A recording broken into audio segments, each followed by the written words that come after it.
Akkam jirtu fayyaa keessanii hordoftoota Yididiyaa YouTube biyya keessa akkasuma biyya alaa taa'uudhaatiin karaa gola Yididiyaa YouTubeidhaa kan daawwataatti jirtan. Iddoo jirtaniif lafa jirtanitti nageenya Waaqayyoodhaa isiniif haa baay'atu. Akkam jirtu nagaa keessanii. Kitaaba qulqulluutu akkas jedhee dubbata. Macaafa fakkeenyaa boqonnaa 29 lakkoofsa 7 gubbaa irratti namni qajeelaan hiyyeessaaf hin dhimma, namni jallaan garuu wanta akkasii kanaatiif dhimma hin qabu jedha. Namni jallaan garuu waan akkasii kanaaf dhimma hin qabu. Maaliif akkas jettee jettanii yoo naa kaastan waa tokko isinii kaasuun barbaada. Akkasumaan asumarraatiin immoo viidiyoo asirraatiin darbaa jiru kana ilaalaa sagalee koo kan akka dhaggeeffattan hin barbaada. Haati kun yoo agartaniittu taatan kan ishee gargaaru kan hin qabnedha. Kan ishee gargaaru dhabdee daandiirra kan teessudha. Dhugumattis jaartiin kun yookiin maanguddoon kun sa'aatii kanatti nama ishee gargaaru utuu qabaattee gaarii ture. Garuu nama ishee gargaaru waan hin qabneedhaaf daandii irratti baatee harka namaa ilaaluu eegalte. Ammatu haadha keenya ta'eetii akkam goona. Haati keenya sarii sadarkaa kanarra hin geenye ta'uu danda'a. Isheen kaan waamamtee fuuldura Waaqayyoo jirti. Haati namoota baay'ee. Kanarra kaan immoo tarii addunyaa kanarra kan jirtus ni jirti. Haa ta'uutii warri jaalala haadhaa beektan mee haadha kanarraatii utuu haadha keessan ta'eetii maaltu isinitti dhaga'ama? Hiyyeessi baay'een kan akka maanguddoo kanaadha. Daandii qarqara kan ta'an hedduu isaanii jiru. Waan nyaatan kan dhaban, wanta nyaatan, wanta argatan, hurraa yookiin immoo irraafa namaa, firfaarii namaadha. Peessaalii keessatti walitti qabanii guyyaa 4-5 kan peessaalii keessatti hidhamee taa'u kan nyaatan baay'ee jiru. Maanguddoon kun illee hammuma ta'e humna waan qabaniidhaaf, waan jabaataniidhaaf daandii qarqaratti ba'aniiti kan isaan kadhatanii jiraatan.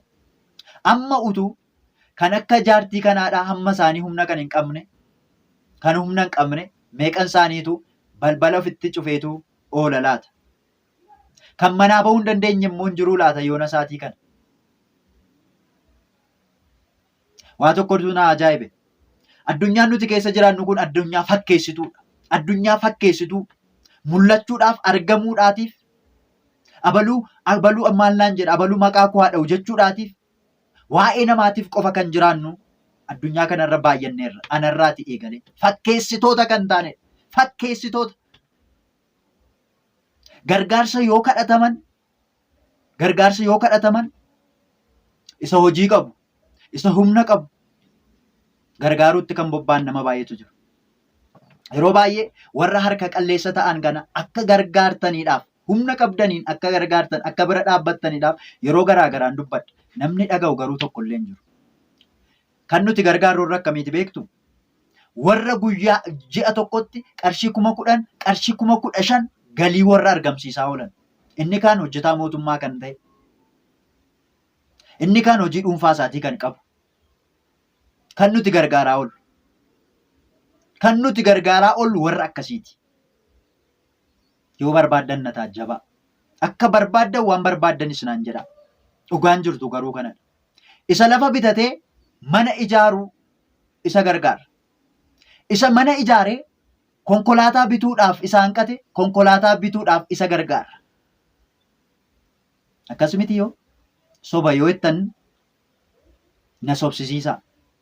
Warri nuti gargaaraa oolu sooshaal miidiyaa garaagaraa irratti warra bobba'anii waan garaagaraatiin jedhaa oolan kan nuti gargaaru namoota akkasii. Isa kaaniif konkolaataa bituudhaaf, isa kaaniif lafa bituu, isa kaaniif mana bituu. Ulfaadhaa galatoomaa. Namoota baay'eedhaatiif waa hedduu saaqxaniitu. Keessattuu ijoolleen biyya ambaa jirtan. Beeruutiin, Joordaaniin, Dubaa'iin, biyyoota kan biraallee, biyyoota alaa kan jirtan. Baay'een keessan namoota baay'eetti jijjiirtaniitu. Anarraati eegale. Baay'eedhaaf jijjiirama kennitaniitu. Namoonni baay'een isaanii akka isaan qabaniif, akka itti toluuf, akka ba'anii, akka galaniidhaaf furmaata guddaa taataniitu. Dhugaadha galatoomaa. Garuu mee ilaaltaniittu haadha hiyyeessaa kana? Kan akka haadha hiyyeessaa kana nama meeqa jira? Yeroo waa'ee haadha hiyyeessaatiif warra hiyyeessa ta'an, warra beela'aniif, warra dheebotaniidhaaf gaafa gaafatamtanii garaa jabaattu. Waaqa garaas hin jabeesse hin beeku. Garaa jabaattu baay'ee. baay'ee garaa jabaattu.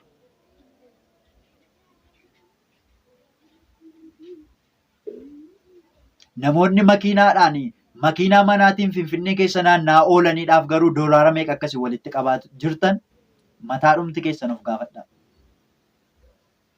Warroota naannoo iddoo meeqatti ta'anii mana jireenyaa ijaarratanii keessa taa'aa oolaniidhaatiif qarshii isin walitti qabaa ooltan isinumaaf anniisa. Maaliif gargaartanii miti? Baga gargaartan kan keessanidha. Baga gargaartan boris gargaara. Garuu maal ta'a? Maaluma ta'a yoo warra hiyyeessota akkasii kana yoo yaadan? Maal amma waan argattu waan je'an argattu kanarraati. Birrii doolaara miti.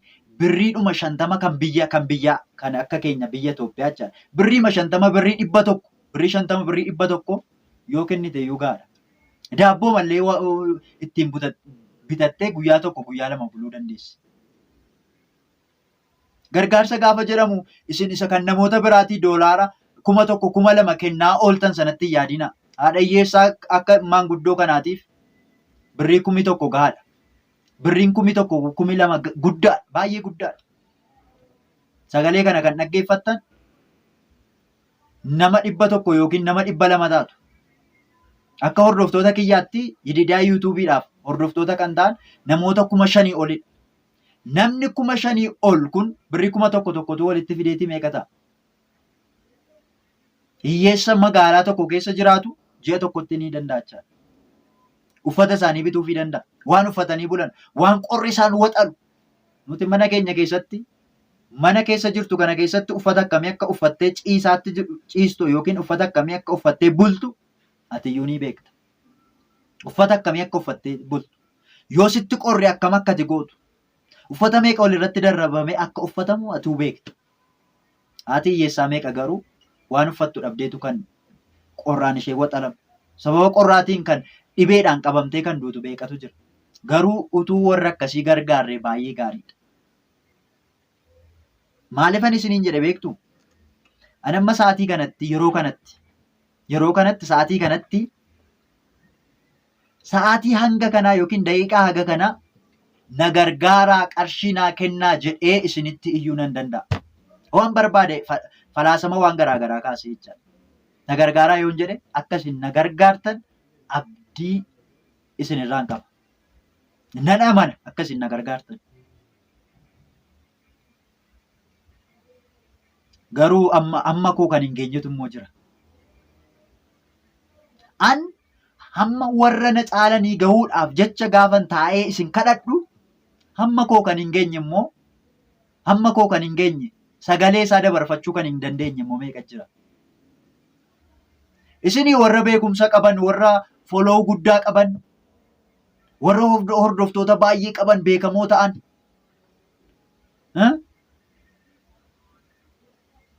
Nan rakkadheetii isayyuu qarshii jala muranii qarshii 50,000, 60,000, 100,000, 10,000 meeqa jedhanii isin gaafatu. Garaan jabaattan nan beekaafan jedhe. Haati hiyyeessaa waan ittiin daabboo bitattu dhabdee daandii qarqara gaafa teessu garuu garaan keenya baay'ee jabaata. Garaan baay'ee jabaata dhugaan isiniin jedha. Kitaaba qulqulluutu akkas jedha. Macaafa Fakkeenyaa boqonnaa 19 lakkoofsa 17 irratti namni hiyyeessaaf garaa laafu akka waan waaqayyoodhaaf liqeessuutii jedha. Irra sii deebi'u jecha kana. Macaafa Fakkeenyaa boqonnaa 19 lakkoofsa 17dha. Dubbifadhu. Bilbila kee baniitii dubbisi. Namni hiyyeessaaf garaa laafu akka wanta waaqayyoof liqeessuutii, waaqayyoos gatii isaa isaaf ni deebisaadha. Ilaamee obboleettii koo, obboleessa koo. Hiyyeessaaf gaafa kennitu akka waan waaqayyoodhaaf liqeessituuti. Maal nama dhuunfaadhaafuu liqeessaa oolta? Maali hiyyeessaaf yoo liqeessine maal ta'a? Nama meeqaafuu liqeessaa oolla miti? Hiyyeessaaf yoo kennite waaqayyoodhaaf nama liqeesse wajjin tokkodha. Sababiin isaa yoo hiyyeessaaf kennite hiyyeessi sun deebi'ee siin kennu. Siin kennu deebi'ee. Isa kennite kana garuu hin dhabdu. Eenyu sii kenna beekta? Waaqayyo sii kenna. Akka waan isaan liqeessite. Ogeessa Salamoontu akkas jedhe ana miti. Salamoontu akkas jedhe. Salamoon immoo ogeessadha, beekaadha.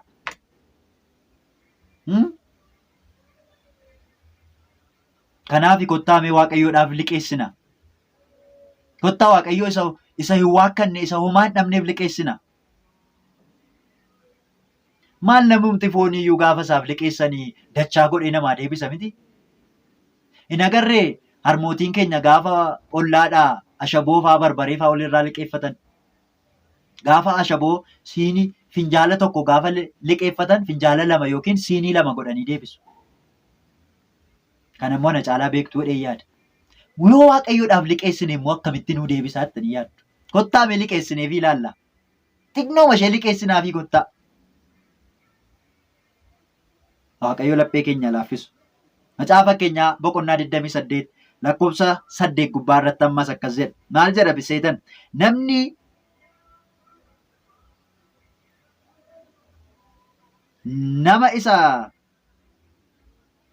Namni hiqiidhaatiif garmalee dhala fudhatu, liqiidhaan garmalee dhala fudhatu, dhala fudhachuudhaanis badhaadhummaa baay'ifatu nama isa hiyyeessaaf oowuuf walitti qabaa jedhee dubbatee jira. Macaafa Fakkeenyaa boqonnaa 28 lakkoofsa 27 ga'eetu nama hiyyeessaaf kennutti homtuu hin hir'atu jedha. Anoo dhugaa Waaqayyoo irra sii deebi'a sagalee kana. Macaafa Fakkeenyaa boqonnaa 28 lakkoofsa 27 maaloo dubbifadhutis. Nama hiyyeessaaf kennutti homtuu hin hir'atu jedha. Nuti amma nutti hir'atanneeti miti namni baay'een kanadha. Maal yoon ammas keessaa qarshiin argadhu kana keessaa yoon birrii 200 baase karoora kootu booddeettaaf maaliinan uffata bitadha, maaliinan kophee bitadha hoo natti hir'ata yoon hiyyeessaa kenne. Kanaafuu hin kennu. Akkas jenna miti? Karoora keenyatu nutti hir'ata. Konkolaataa bituu keenyaatu nutti hafa. Mana ijaaruu keenyatti nutti hir'ata. Waan hiyyeessaaf daabboo binneef, waan hiyyeessaatii fi uffata tokko waan binneetiif nutti hir'ata miti? Nama hiyyeessaaf kennutti homtuu hin hir'atu. Namni achi ilaalee hiyyeessa bira darbu garuu guddaa in abaarama. Ilaa. Nama hiyyeessaaf waa kennutti homtuu hin hir'atu. Nama hiyyeessa utuu argu akka nama hin agarre achi ilaalee darbu garuu yeroo baay'ee akkas hin gootanii. Gaafa hiyyeessi harka isaa akkas jecha maaloo adaraa keenya biran darbiin yoo immoo jara ta'an immoo sila beenta maariyaam gaafa isaan jiran maaluu nan beelee nan dheebodhe na biran darbiin gaafa jiran guyyaa meeqa achi ilaalteen dabartuuti. Akkas jedhe kunuus mootichi Salamoontu akkas jedha.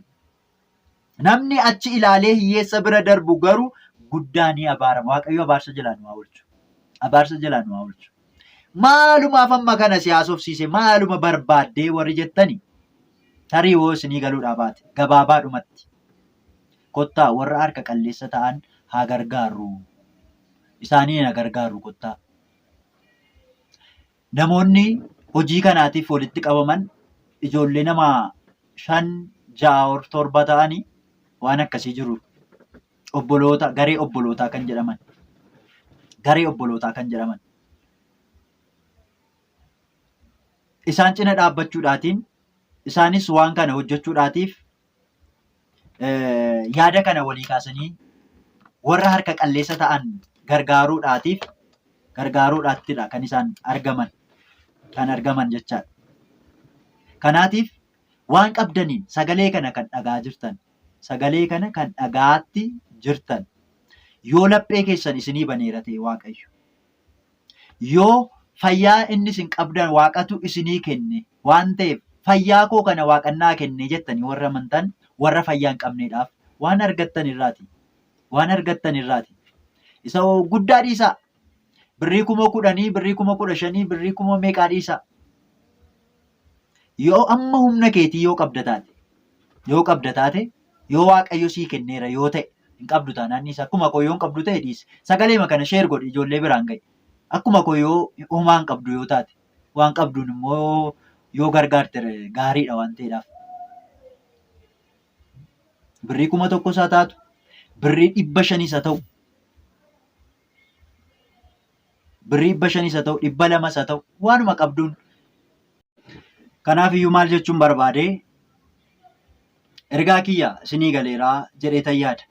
Waan qabdanii waan dandeessaniidhaatiin warra harka qalleessa hiyyeessa ta'an waan guddaa hin yaadinaa, hin dhiphatinaa. Mana shaayii tokko yoo teessan, kaaffee tokko yoo seentan birrii 1,000 2,000 gadi hin baastan mana hiriyaa keessanii hojii yoo teessan. Kanaafiyyuu hammuma dandeessan amma qabdaniidhaan 1,000 haa ta'u, 500 haa ta'u, 200 haa ta'u, hammuma qabdaniin hiyyeessota harka qalleessa warra ta'an bira akka dhaabbannuudhaaf ergaa kanan isinii dabarsa. Ergaa kanan isinii dabarsa. Na gargaaraa miti. Gaafa rakkadhanis isinin gaafadha. Lafa naa bitaa, mana naa ijaaraa, makiinaa naa bitaa yookiin konkolaataa naa bitaa, kana naa godhaa isiniin jedhaatti hin jiru. Gaafa na barbaachisu gaafan dhabee jedhanis isinin gaafadha. Akkasin nan dhowwannes abdii guddaan qaba. Abdii guddaan qaba. Amma garuu warri hamma koo hin qabne, warri waan nyaatan hin qabne baay'een isaanii jiru. Isaaniin haa gargaaruu bira dhaabbannu jechuun barbaada. Yeroo baay'ee waan dhageenyu caalaa waan ija keenyaan agarruuttidha kan nuti amannu. Hiyyeessa baay'ee isaanii jiru. Daandiirra gaafa deemnu kan baay'ee nama gaddisiisan. Kunoo akkuma viidiyoo kana argitan jechaadha. Viidiyoo maanguddoo kana akka agartan.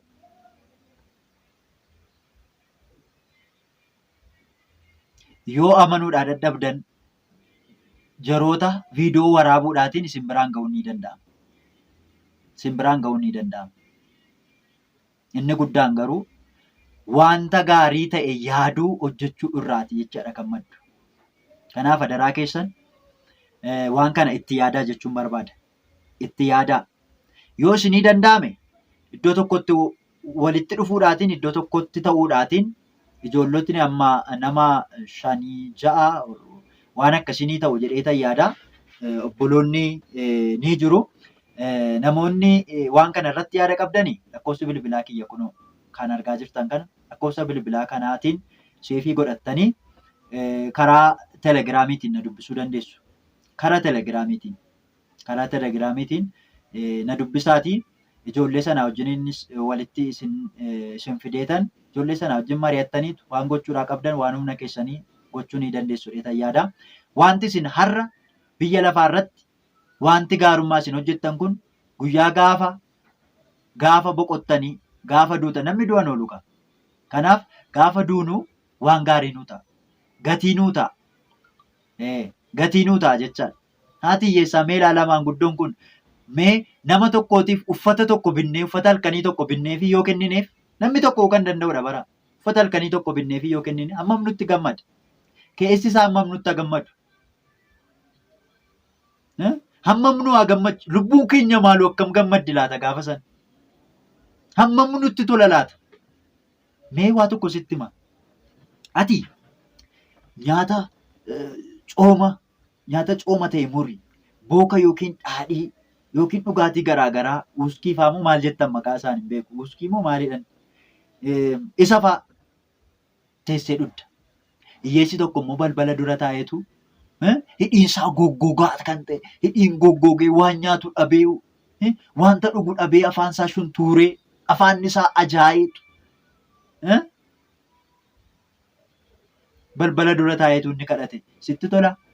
Si gammachiisa? Ammas kanarra jirra ka. Baay'ee isaanii jiru kan akka maanguddoo kanaa kan rakkataniiran. Maanguddoon kun utuu namni jiraateeti mana isaaniitti dhaqee wanti isaan nyaatan dhaqee fi daakuun illee bitameefi dhaqee mana isaanii yoo taa'e mana isaanii taa'anii haati kun bixxillatanii yookiin qixxaatanii nyaachuu danda'u bara. Naannoo yoo duune jiraannaa du'a booddee koomtu hin jiru. Dhiisnee deemna. Waan qabnu hunduma isaayyuu dhiisneeti miti kan sokkinu. Erga akkas ta'e maal ta'a ishee qabnu keessa hunda isaa mini waan qabnu hunda mini. Jeettammati birrii 5,000 miti 10,000 8,000 7,000 10,000 wayi kan argatus jira. Meeqa kan argataa oolu jechaan achi keessaa maal ta'a birrii 500 1,000 yoo keessaa baasne rakkoo maal qaba? Garuu baay'ee ulfaachuu danda'a. Gaafa keetti yaadnu salphaa ulfaachuu danda'a. Garuu baay'ee salphaadha. Baay'ee salphaadha. Araada godhannu. Hiyyeessa gargaaru araada godhannu. Suusii nutti ta'uu qabachaa. Ani amma hiyyeessa tokko amma gargaaruudhaaf daqiiqaa amma kanaa kanan iyyee utuu namoota bebbeekamootu waama ta'e nu gaafate ta'eeti yoona akkaawuntii isaa gaafanneetu irratti gashineerraaf. Haruma sana irratti gashina. Utuu inni dubbatee afaan keessaan fitiin. Nuyi garuu olamansiisuudhaaf jennee haadha hiyyeessaa tokkootiif daabbooma birrii 5 birrii 10 akka binnuudhaatiif amma kana wajjinachaa.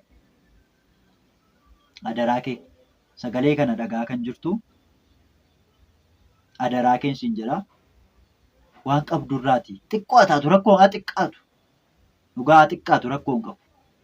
Ishee qabnuun nama muraasaaf yoo qaqqabsiifne haguma humna keenyaatti nama 10 nama 15 nama 20 hin dandeenya. Salphaadha. Baay'ee salphaadha. Dhugaan isiniin jedha. Baay'ee salphaadha. Nana mana sagalee kana dhageessanii hojiitti akka jijjiirtan nana mana. Ammoo nama 4 nama 5 ta'allee malee dhugaadha. Hojiin kun ni hojjetama. Hojii gaarii kanaatiin hojii gaarii kana hojjennee Waaqayyoo biratti gatii akka argannu abdii guddaan qaba. Ani waanan qabuun isin gargaara. Kunoo akkasitti isinitti himuudhaan, isin yaadachiisuudhaan isinin gargaara. Akkasittiin jecha waan qabnu walitti dhufu. Atis waan qabdu irraati, waan argattu irraati hamma qabdu harka qalleessaa hiixadhu. Harka kee hiixadhu Waaqayyoodhaaf liqeessi. Sagaleen kun immoo nama biraa bira ga'u. Ofii kee dhaggeeffatteetta miti namni biraa isa dhaggeeffatu. Maaltu beeka garaan isaa laafee harka qalleessa kanaatiif warra hiyyeessota ta'aniif warra beelaan warra dheebotaniidhaatiif waan tokko gargaaruu danda'a. Kanaafiyyuu adaraa hiyyeessotaa, adaraa harka qalleessotaa. Ergaa kana nama hundumaa biraan gahi waan gaarii hojjechuudhaatiin waan gaarii Waaqayyo biraatii akka argannu abdii guddaan qaba. Waan na dhaggeeffattaniif guddaa galatoomaa. Kana caalaatti hojii gaarii akka hojjennu abdii guddaadha kanan qaba. Asuma irraatii yaadachiisni namoonni viidiyoo kana daawwattan dhaabbati yuutuubiidhaa. Dhaabbati yuutuubii seera haaraa baasee jira. Innis Super Thanks kan jedhamudha. Kennaa barreeffama miiseejii jalatti galatoomaa kan jedhamu kennaan kennamu jira. Yoo viidiyoon asirraatii daawwattu kan si gammachiisu ta'e kennaa Super Thanksidhaa nuu kennuudhaatiin ididaa yuutuubii cina dhaabbachuu ni dandeessa. Waan qabnuun waan dandeenyuun wal cina wal bira haa dhaabbannu jechuun barbaada. Ani amma wanti isin ittiin na gargaartan kanan barbaadu sheerii gochuu, laayikii gochuu yoo dandeessan Super Thanks kan jedhamu kana kennaa kana nuu kennuudhaan ididaa yuutuubii bira akka dhaabbattan isiniin jechuun barbaada. Waan dhaggeeffattaniif ulfaadhaa galatoomaa. Jecha koo xiqqaadhaa, mucaadhaa, wallaalaadhaa jettee utuu nan tuffatiin waan na dhaggeeffatteef galatoom. Bakka jirtanitti nagaa ta'a, fayyaa ta'a. Waaqayyo isin haa tiksu. Nagaa isinii haa kennu, fayyaa isiniif haa kennu. Fayyaa malee rakkoodha. Fayyaan hin jiru taanaan. Nagaan hin jiru taanaan ba'anii galuun hin danda'amu. Nagaa abbaa nagaa kan ta'e mootiin nagaa siif haa kennu. Fayyaa siif haa kennu. Hamaaf hamattuu irraa si haa qabu. Qoreen diinaa si waraaniin gufuun diinaas si rukutiin. Ergamoonni Waaqayyoodhaa ba'uu kee, galuu kee, ciisuu kee, ka'uu keettis si haa tiksan, si haa eegan. Kochoo isaanii abiddaatiin si haa golboban. Hamaan sin argatiin. Nagaan ture. Horaa bulaa deebanaa. Diidiyaadhaa galanni keenya ulfina